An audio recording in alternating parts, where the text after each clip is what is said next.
Assalamualaikum warahmatullahi wabarakatuh. Waalaikumsalam warahmatullahi wabarakatuh. Sehat semuanya? Alhamdulillah sehat, Bu. Sudah siap ya dalam pembelajaran hari ini? Siap, Bu. Kok nggak pada semangat semuanya? Sudah siap ya untuk pembelajaran hari ini? Siap, Bu. Nah, gitu dong, semangat? Semangat. Belum pada semangat? Semangat? Semangat. Alhamdulillah. Baik, sebelum kita mulai pembelajaran hari ini, alangkah baiknya kita berdoa terlebih dahulu agar kita dapat dilancarkan dalam proses pembelajaran hari ini dan bisa kita ambil manfaatnya. Berdoa mulai.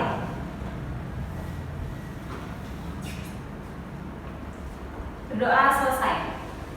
Selanjutnya Ibu absen terlebih dahulu ya. Baik, Bu. Devi Rudiani, Hadir, Bu. Fikatri Yulita, Hadir, Bu.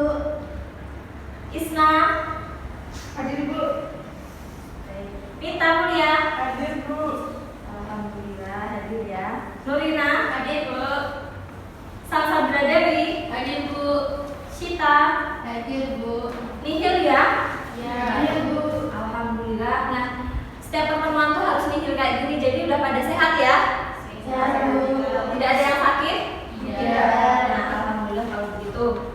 Baik, pembelajaran hari ini kita sudah sampai di KD 3.6, yaitu menganalisis isi, struktur, dan kebahasaan dalam ceramah.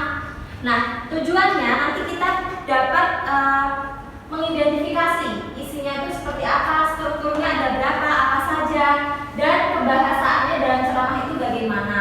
Paham? Paham. Nah, manfaatnya itu banyak sekali. Jadi kalian harus memperhatikan, ya. Karena nanti nilai yang akan Ibu masukkan, nanti Ibu kasih beberapa latihan soal.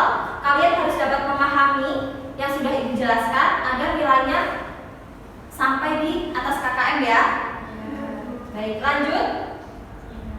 Sebelum kita masuk ke KD, hari ini kita mau membahas pembahasan dari minggu lalu, ya. Minggu lalu Ibu sudah sempat menyinggung tentang teks ceramah. Siapa yang masih ingat pengertian dari teks ceramah? Ayo satu anak. Saya, Bu. Ya, Kak Isna. Teks ceramah adalah teks yang memberitahukan kepada banyak orang mengenai wawasan dan pengetahuan tentang suatu hal. Pintar sekali. Jadi teks ceramah itu adalah teks yang berisi pemberitahuan atau penyampaian informasi yang bertujuan untuk memberikan nasihat atau petunjuk-petunjuk kepada pendengar yang disampaikan oleh pakar atau orang yang menguasai bidangnya secara lisan, baik secara langsung maupun tidak langsung, ya. Paham sampai di sini? Paham, Bu. Paham ya, karena materi ini juga berhubungan dengan materi sebelumnya. Jadi Ibu tahu kalian sudah paham. Lanjut ke struktur teks ceramah. Jadi ada 3.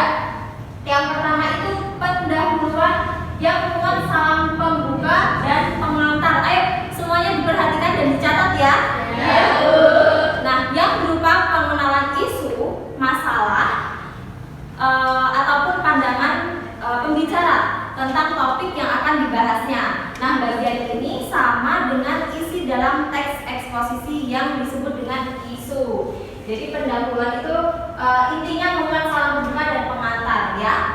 Selanjutnya isi ceramah berupa inti ceramah dan gagasan yang ingin disampaikan oleh si pembicara itu. Nah, berupa rangkaian argumen pembicara yang berkaitan dengan pendahuluan atau tesis. Nah, pada bagian ini dikemukakan pada sejumlah fakta yang memperkuat argumen-argumen si pembicara tersebut. Paham? Paham, Bu. Nah, yang terakhir ada penutup. Penutup itu berupa simpulan dan salam penutup.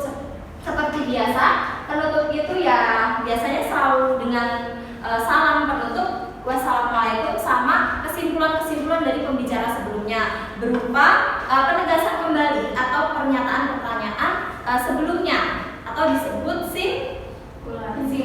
Benar sekali. Ada yang ingin ditanyakan sampai sini? Mudah ya? Mudah ya? Ya, Ibu kira kalian sudah paham.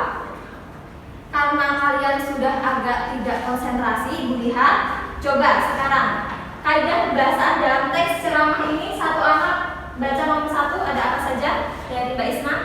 Pertama, menggunakan kata ganti orang pertama atau kata ganti tunggal dan kata ganti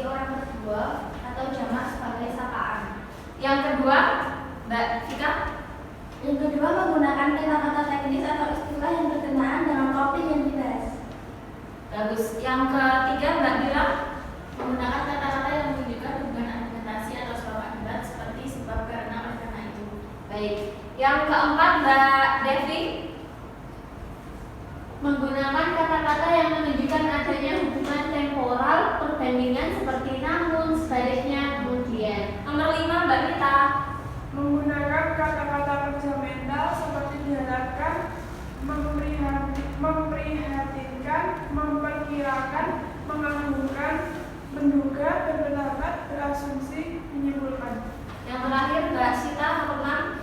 Menggunakan kata-kata persuasif seperti hendaklah, sebaiknya, diharapkan, perlu, harus. Paham ya? Iya, Materi ini sudah kita bahas sebelumnya berkali-kali karena pembahasan ini sama dengan pembahasan kebahasaan dari teks sebelumnya. Hanya saja ini diterapkan dalam teks ceramah. Ada yang ingin ditanyakan? Belum. Paham ya? Ya, alhamdulillah semoga paham beneran. Nanti kalau tidak ada yang bertanya, ibu yang bertanya ke kalian seberapa paham kalian. Ayo jawab sekarang. Ayo. Apa saja yang dapat dijadikan penentu topik untuk bahan ceramah? Ayo. Saya Bu. Ya Mbak Devi, apa saja Mbak Devi? Yang pertama hobi dan keterampilan Bu. Kemudian yang kedua pendapat pribadi. Yang ketiga problem pribadi. Betul sekali. Siapa lagi? Masih ada banyak sekali topiknya dari teks ceramah. Saya Bu. Mbak Sita. Ya, ada masalah keagamaan. Terus juga bisa peristiwa hangat yang sedang dibicarakan Betul publik. sekali. Terus ada juga pengalaman pribadi. Betul. Ayo, siapa lagi? Masih banyak lagi. Ayo, satu orang lagi ayo. Saya Bu, Ya Mbak Mita. ada pengalaman dalam pekerjaan, pelajaran sekolah atau kuliah, ada biografi dari tokoh terkenal, ada juga minat halayak. Nah, benar sekali. Ibu kira kalian sudah paham ya? Sangat paham sekali karena ibu tanya kalian langsung jawab dengan cepat dan tepat sekali. Alhamdulillah. Ayo mengamati sekarang. Amati dengan seksama contoh ceramah yang akan ditayangkan di depan. Jangan lupa dicatat ya. Ya. Identifikasi isi, struktur dan kaidah kebahasaan teks ceramah tersebut. Jadi ibu akan menayangkan satu ceramah ya. Kalian identifikasi, nanti akan ibu tanya dengan acak ya. Jadi semuanya mengerjakan secara individu, nanti ibu acak 2 orang. Baik. Baik. Ibu tayangkan ya. Dipahami dengan seksama.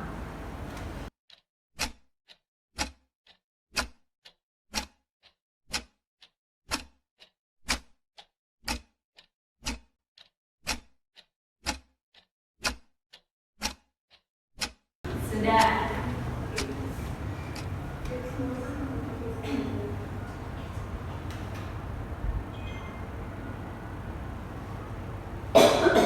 Sudah ya? Ya Bu. Iya Bu. Tidak perlu ibu ulang lagi ya. Satu kali cukup ya. Ya Bu. Baik, sekarang ibu akan acak satu orang pertama, yaitu struktur isi dari ceramah yang sudah kalian lihat tadi. Ayo, Mbak siapa ya? Ini Mbak Isna. Mbak Isna, ya, ayo Mbak Isna. Berdiri ya Mbak Isna, lihat ke temannya.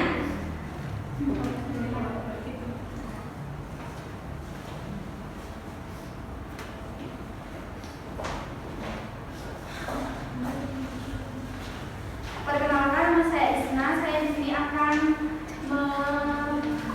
mengidentifikasi isi dari isinya aja Sama semuanya struktur. Jadi yang pertama ada tesis, yaitu di masa pandemi COVID, virus corona atau COVID-19 merupakan pandemi yang pertama kali ditemukan di daerah kota Wuhan, China pada akhir Desember 2019 lalu. Virus ini mampu menginfeksi sistem pernapasan manusia melalui cairan seperti tetesan atau droplet. Ketika orang terinfeksi akan bersin atau batuk dan melalui benda yang terkontaminasi. Kemudian virus akan terus menginfeksi jika imun tubuh lemah dan dapat berujung pada kematian. Lalu isi dari rangkaian argumen tersebut adalah pemerintah terpaksa memutuskan pembelajaran tatap muka di sekolah dan mulai mencari inovasi untuk proses kegiatan belajar mengajar, yaitu metode belajar dalam jaringan atau daring. Siswa maupun guru harus sangat aktif dalam melaksanakan kegiatan belajar mengajar agar tercipta keefektifan. Koneksi jaringan internet menjadi salah satu kendala yang dihadapi siswa yang tempat tinggalnya sulit untuk mengakses internet. Apalagi siswa tersebut tempat tinggalnya di daerah pedesaan, terpencil, dan tertinggal. Hal ini juga menjadi permasalahan yang banyak terjadi pada siswa yang mengikuti pembelajaran daring sehingga kurang optimal pelaksanaannya.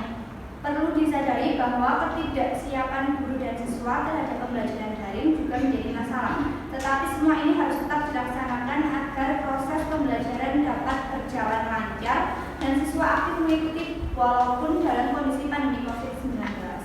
Lalu penutupnya adalah di masa seperti ini tugas guru yang tidak boleh berhenti mengajar sama pentingnya dengan para pekerja kesehatan yang berusaha menyelamatkan nyawa para pasien. Karena para guru dan pejuang pendidikan lainnya harus menyelamatkan masa depan generasi penerus bangsa.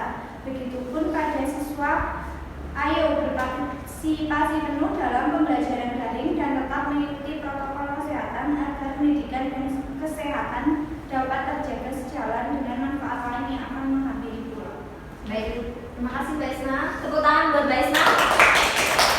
Tepat sekali. Menurut Ibu itu sudah jawaban tepat, sangat tepat ya, dan benar sekali. Karena itu tentang apa tadi Mbak Isna? Videonya tadi bilang baik COVID-19. Ada yang beda dari Mbak Isna? Sama ya? Benar semuanya. Terus yang kedua, dari kaidah kebahasaan teks ceramah yang sudah Ibu tayangkan. Siapa ya? Mbak Nurina. Ayo maju Mbak Nurina. Sebelumnya perkenalkan, nama saya Nurina Amalia Siva. Di sini saya akan membacakan kaidah kebahasaan teks ceramah dari video yang sudah ditayangkan. Yang pertama, kaidah kebahasaan kata ganti orang pertama tunggal dan kata ganti orang kedua jamak sebagai samaan. Buktinya yaitu dari kata saya pikir kita bisa melawan masalah pendidikan ini. Lalu untuk kaidah kebahasaan kata teknis atau peristilahan yang sesuai dengan topik yang dibahas yaitu di masa pandemi virus corona atau COVID-19 atau coronavirus disease 2019 merupakan pandemi yang pertama kali ditemukan di daerah kota Wuhan, Cina pada akhir Desember 2019 lalu. Lalu untuk kaidah pembahasan kata-kata yang menunjukkan hubungan sebab akibat atau argumentasi, yaitu dibuktikan dengan di masa seperti ini tugas guru yang tidak boleh berhenti mengajar sama pentingnya dengan para pekerja kesehatan yang berusaha menyelamatkan nyawa para pasien, karena para guru dan pejuang pendidikan lainnya harus menyelamatkan masa depan generasi penerus bangsa. Kemudian untuk kaidah pembahasan kata-kata persuasif yaitu dibuktikan dengan kata kalimat begitu pula pada siswa, ayo berpartisipasi penuh dalam pembelajaran daring dan tetap mengikuti protokol kesehatan agar pendidikan dan kesehatan dapat terjaga sejalan dengan manfaat lain yang akan menghampiri pula. Terima kasih. Wassalamualaikum warahmatullahi wabarakatuh. Jawabannya sangat sempurna sekali ya. Tepat sekali. Ada yang salah? Alhamdulillah, berarti sudah paham ya. Untuk tugas langsung pertama pengamatan Ibu, kalian sudah paham ya. Kalian sudah mengamati video tadi, terus pengidentifikasi ini juga sangat tepat. Lanjut, kita nge-game dulu. Waktunya nge-game yuk. Nah, sekarang Ibu sudah mempersiapkan beberapa kertas yang sudah Ibu lipat. Di dalamnya ada beberapa pertanyaan ya. Tapi ada beberapa kertas juga yang kosong, tidak ada pertanyaannya. Nah, jadi buat siswa yang mendapatkan pertanyaan, nanti silahkan kalian berpikir untuk menjawab dengan tepat, ya. Paham? Di sini sudah ada soalnya dan ada yang kosong. Nanti kalau yang kosong memperhatikan temannya yang mendapatkan pertanyaan saja, baik? Siap. Nah, nanti kalian ini di WhatsApp kalian berebut ya. Silahkan.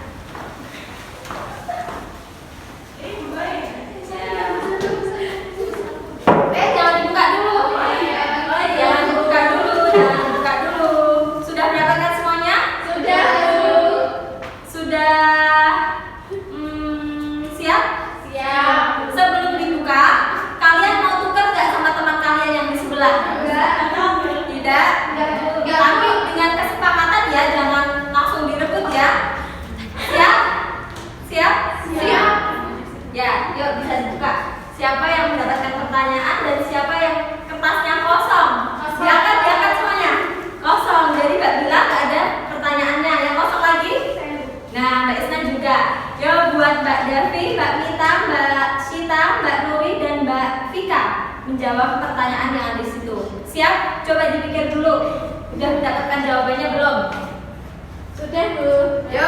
Mbak Devi, berdiri ya Mbak, di situ aja nggak apa-apa berdiri. Iya, Bu. Yang lainnya memperhatikan ya, apakah jawaban Mbak Devi benar atau salah? Demikian saya akhiri, kurang lebihnya mohon maaf. Kesempurnaan hanya milik Allah, kesalahan milik saya. Waalaikumsalam warahmatullahi wabarakatuh. Teks tersebut termasuk struktur bagian penutup, Bu. Pintar sekali orang buat Mbak Devi. Benar ya jawabannya ya? Iya, Bu. Kalau Mbak Vika hadap ke temannya ya Mbak, berdiri di situ. Iya.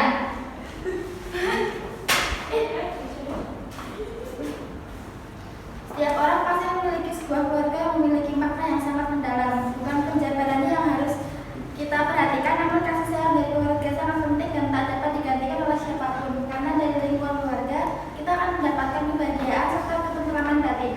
Rumah duniawi yang dapat kita jadikan tempat untuk pulang itu keluarga. Saat kita telah lelah dalam berjalan mencari jati diri, keluarga selalu menjadi alasan utama tempat kita untuk maju. Jadi sayangilah keluargamu sebagaimana mereka mencintaimu. Isi ceramah yang sesuai dengan penggalan ceramah tersebut adalah A. Kasih sayang keluarga sangat penting dalam kehidupan manusia dan tidak dapat digantikan oleh siapapun. Tepat sekali. Tepuk tangan buat Mbak Vika. Selanjutnya dapat pertanyaan lagi. Ya Mbak Nuri. Berdiri Mbak. Hadap ke teman-temannya. Pertanyaannya yaitu, apakah arti kebahasaan persuasif yaitu mengajak? Baik sekali. Jadi persuasif itu intinya untuk mengajak. Ayo Mbak Devi. Sekarang pertanyaannya di Sudah, Bu, saya. Oh sudah. Mbak Ita berarti. Baik Bu. Sesuatu yang tidak perlu disebutkan dalam ceramah adalah opini. Betul sekali. Karena ceramah itu kan tadi Ibu sudah menjelaskan berdasarkan fakta. Berdasarkan fakta. Ayo Mbak Cita sekarang yang terakhir ya. Iya, Bu. Ada kutipan. Selamat pagi Bapak Ibu yang saya hormati dan adik-adik yang saya sayangi. Kalimat tersebut termasuk pada struktur bagian pendahuluan, Bu. Baik sekali. Jadi pendahuluan ya. Paham semuanya? Paham ya? Pintar-pintar sekali loh murid-murid Ibu ini. Terima kasih, Bu. Ya. Semangat ya. Nah, setiap hari seperti ini dong. Yuk sekarang berkelompok yuk. Nah, untuk nilai kelompok, Ibu beri kalian jadi 3 kelompok ya. Satu kelompoknya Mbak Bila sama Mbak Vika, kelompok 1, kelompok 2 Mbak Nuri sama Mbak Isna, dan kelompok 3 anak ya. Yang terakhir Mbak Devi, Mbak Nita sama Mbak Sita. Ibu akan memberikan teks ceramah. Nanti kalian bisa mengidentifikasi dari teks ceramah tersebut. Apa tadi apa saja? Isinya, strukturnya ada apa saja? Ada tadi pendahuluan, isi dan penutup. Bagian-bagiannya dijelaskan juga, tapi intisarinya saja. Terus kebahasaannya juga. Paham? Paham ya? Ibu kasih satu kelompok 1 lembar. Nanti kalau sudah selesai dikumpulkan di depan. Kalau yang terakhir maju ya. Yang terakhir, kelompok yang terakhir mengumpulkan nanti maju untuk mempresentasikan. Karena kalau 3 kelompok maju ke depan, waktunya nggak nyampe. Ya, yang lainnya juga Ibu akan kasih nilai untuk minggu depannya. Baik, ini ya Mbak.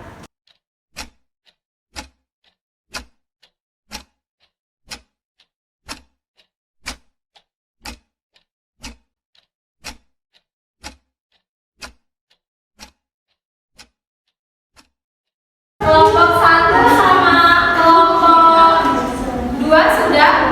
Terakhir kelompok 3 Mbak Mita lagi. Setiap hari kok kelompoknya Mbak Mita terus yang terakhir ya. Silakan Mbak Mita konsekuensinya menjelaskan, mempresentasikan di depan. Ayo Mbak Mita. Baik Bu. Assalamualaikum warahmatullahi wabarakatuh. Waalaikumsalam warahmatullahi wabarakatuh. Perkenalkan, saya Mita Mulyani, perwakilan dari kelompok 3 yang beranggotakan Mbak Devi Rupiani dan Mbak Nusita. Di sini saya akan membacakan hasil diskusi dari kelompok kami. Judul ceramah yaitu pentingnya memperkaya literasi, pembukaan atau tesis. Literasi merupakan salah satu modal utama yang harus terus ditingkatkan dalam menghadapi era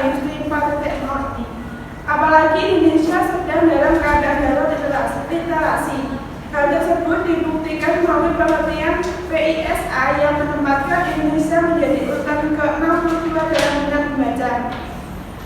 Yang kedua, struktur isi atau rangkaian argumen. Di zaman yang sudah cepat dan instan ini, kebutuhan akan pengetahuan yang kaya menjadi sangatlah penting. Literasi adalah kunci utama untuk mendapatkannya. Jika tidak, saya pikir kita akan dengan mudah terikat oleh zaman yang sudah terus berlari kencang melalui teknologi informasi dan komunikasi. Kecepatan media teknologi informasi dan komunikasi juga membuat informasi mampu menyebar dengan cepat pada semua lapisan masyarakat. Tanpa literasi yang kaya, seseorang akan mudah terhasut oleh berita bohong yang dapat menyebar jauh lebih cepat dari masa kebaikan. Literasi juga menjadi gerbang utama dalam menggapai masa depan abad ini. Bagaimana tidak, percepatan industri yang tidak terkendali ini akan menumbuhkan ekonomi dengan cepat, namun akan banyak memberikan permasalahan yang menggemingkan. Mengapa demikian? Karena sesuatu yang dikerjakan secepat mungkin akan jauh lebih rawan untuk mendapatkan masalah karena produksi. Maka dari itu, problem solving atau memecah masalah adalah salah satu kemampuan yang wajib dimiliki untuk menghadapinya. Dari mana kita mendapatkannya? Lagi-lagi dari literasi. Kemudian struktur yang ketiga yaitu penutup.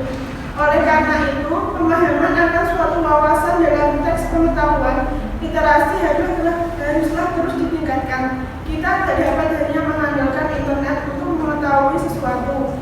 Wawasan itu untuk dikuasai, bukan untuk diingat, apalagi diketahui melalui satu klik saja. Wawasan semacam ini justru hanya menyesatkan dan tidak dapat memberikan dampak bagi perkembangan diri.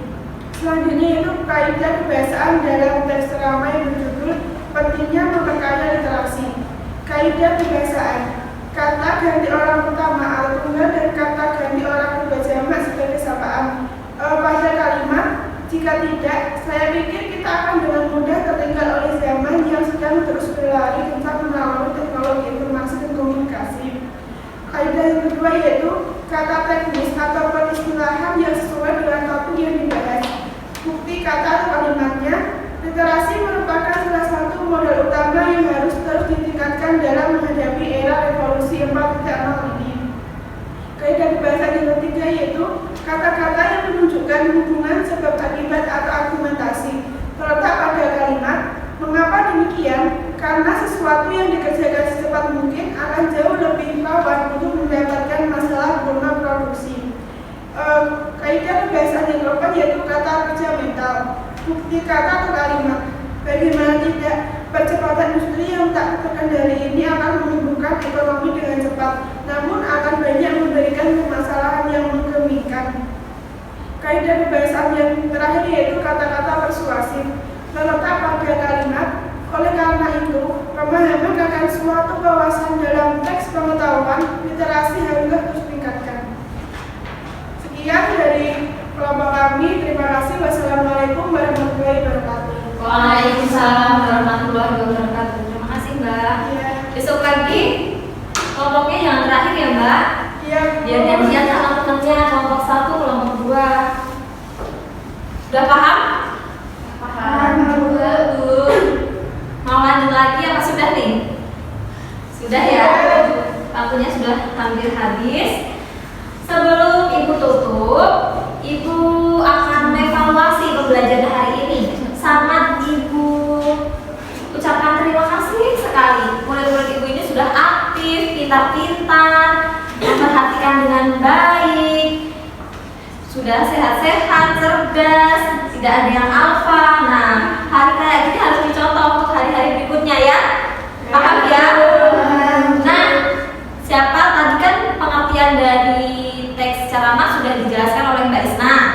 Jadi kesimpulannya, teks ceramah itu adalah teks yang berisi pemberitahuan atau penyampaian informasi yang bertujuan untuk memberikan nasihat atau petunjuk-petunjuk kepada pendengar atau khalayak ramai yang merupakan fakta.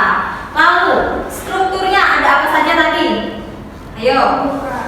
Pembukaan isi penutup. Pintar sekali, ada pendahuluan atau pembukaan, isi, terus penutup. Nah,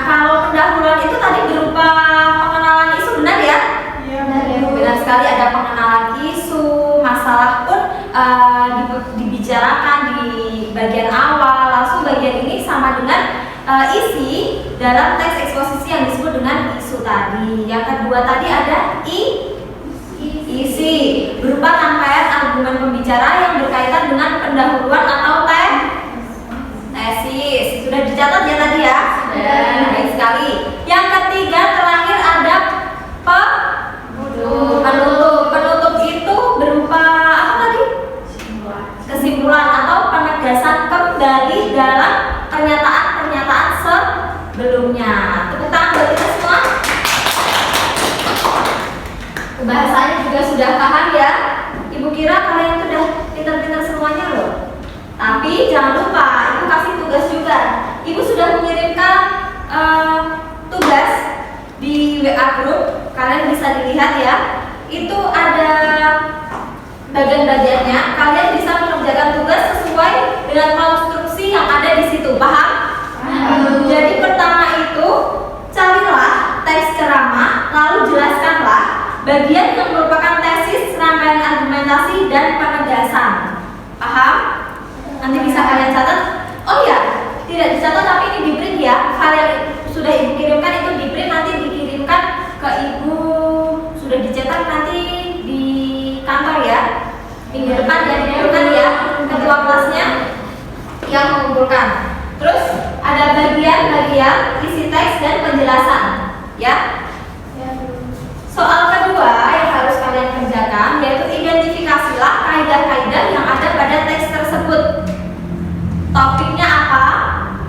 Penceramahnya siapa? Tempatnya di mana dan waktunya kapan? Itu sangat penting. Jadi 5W 1H itu dalam ceramah juga penting. Juga ada tabelnya, di situ sudah ada yang dikirimkan. Dan ketiga, soalnya nggak usah banyak-banyak, 3 saja ya. Tapi bersabar. Ya, yang ketiga itu 3 pertanyaan. Apakah teks ceramah yang ditulis itu lengkap? Yang kalian cari itu sudah lengkap belum? Terus yang kedua, apakah terdapat uraian tentang struktur ceramah itu sudah baik? Yang ketiga, apakah bahasa yang digunakan untuk menginterpretasikan tugas sederhana, runtut dan sesuai dengan kaidah IIB? Jadi kalian mencari, mengidentifikasi, menganalisis dan menilai. Paham? Jangan lupa dikerjakan ya anak-anak. Dilihat tugasnya di print, bukan ditulis tangan tapi di print. Karena minggu lalu itu tulisan kalian tidak bisa saya baca. Jadi nilainya saya tidak tahu ya. Jadi di print saja ya, diketik ya. Untuk ketentuannya sudah ada di situ. Baik. Sudah? Ada yang ditanyakan? Belum paham? Paham. Baik, ibu kasih kisi-kisi untuk minggu berikutnya. Kita sudah sampai di KD selanjutnya itu tentang RPP. Jadi kalian mencari dulu apa sih RPP? Kok RPP ya? Serpen ya Allah, Pak RPP. Ibu sampai lupa. Kok nggak ada yang ngasih tahu ibu? Jadi tentang cerpen ya. Jadi tentang cerpen kalian cari dulu cerpen itu apa sih? Bagian-bagian cerpen itu apa sih ya? Iya Bu. Oke. Maaf ibu salah sebut karena ibu terlalu semangat ya. Biar karena semangat ibu itu keluar ke kalian ya. Iya Bu. Nah sudah anak-anak? Sudah Bu. Ibu tutup ya. Tidak ada pertanyaan? Baik.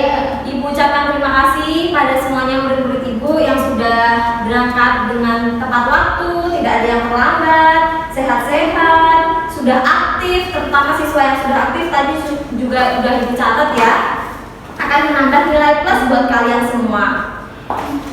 Semoga pembelajaran berikutnya kita bisa bertemu lagi dengan baik, lagi dengan lancar ya. Tugasnya jangan lupa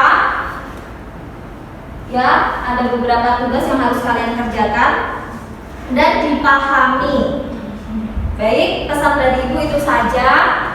Jika ada pertanyaan mengenai tugas lagi, kalian bisa tanyakan di grup. Jangan chat ibu langsung ya, tapi di grup biar semuanya tahu. Baik, itu saja yang dapat ibu sampaikan. Semoga pembelajaran hari ini dapat bermanfaat bagi kita semuanya. Wassalamualaikum warahmatullahi